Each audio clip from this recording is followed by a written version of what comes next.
Ang engkantong itim sa gubat ng Marahan. Sa isang liblib na baryo sa silangang bahagi ng Mindoro, may isang gubat na pinaniniwalaang tirahan ng mga nilalang na hindi matukoy kung tao o hayop. Ang mga matatanda sa baryo ay tinatawag itong gubat ng Marahan dahil kahit ang hangin doon ay tila dahan-dahan kung gumalaw, parang may pinipigil na lakas. Ayon sa alamat, tuwing ikapitong gabi ng buwan ng dilim, may nilalang na lumalabas mula sa pinakaloob ng gubat. Isang engkanto, itim ang balat, pulang-pula ang mga mata, may maliliit na sungay sa noo, at naaagnas ang kanyang katawan na animoy bangkay na nabubuhay muli.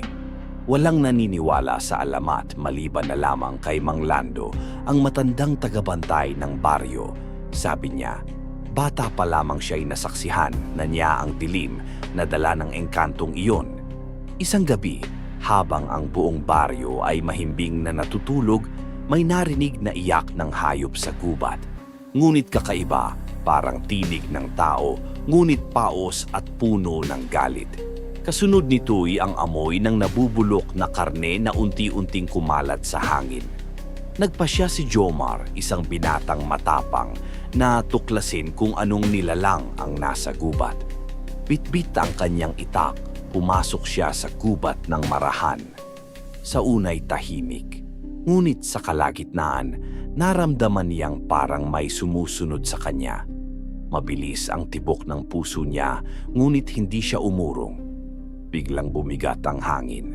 Mula sa likod ng punong matanda, lumitaw ang nilalang, itim na balat na parang sinunog, pulang-pula ang mata, at ang mukha'y unti-unting nalalaglag ang balat. Amoy patay ang hangin. Dahan-dahang lumapit ang nilalang at nagsalita, "Akin na ang dugo mo. Kailangan kong mabuhay muli." Napaatras si Jomar. Ngunit sa bawat hakbang niya, parang lumalapit ang dilim.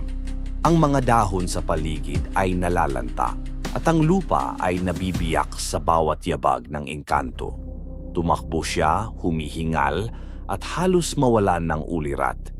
Sa kanyang pagtakbo, nakita niya si Mang Lando nakasuot ng sinaunang amuletong yari sa pilak. Itinaas ni Mang Lando ang anting-anting at binigkas ang isang dasal sa lumang wika. Sa liwanag ng araw at lakas ng lupa, bumalik ka sa dilim, nilalang ng kasamaan. Sumigaw ang engkanto, isang napakalalim at nakabibinging ungol. Umatras ito, nagsimulang magliyab ang balat at biglang naglaho na parang usok. Ngunit bago ito tuluyang nawala, sinabi nito, "Hindi pa ito ang huli.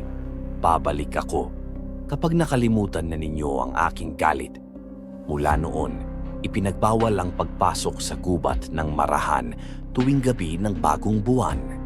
Si Jomar ay hindi na muling nagsalita tungkol sa nangyari, ngunit sa kanyang mga mata, nandoon pa rin ang takot at alaala ng nilalang na hindi dapat gumising.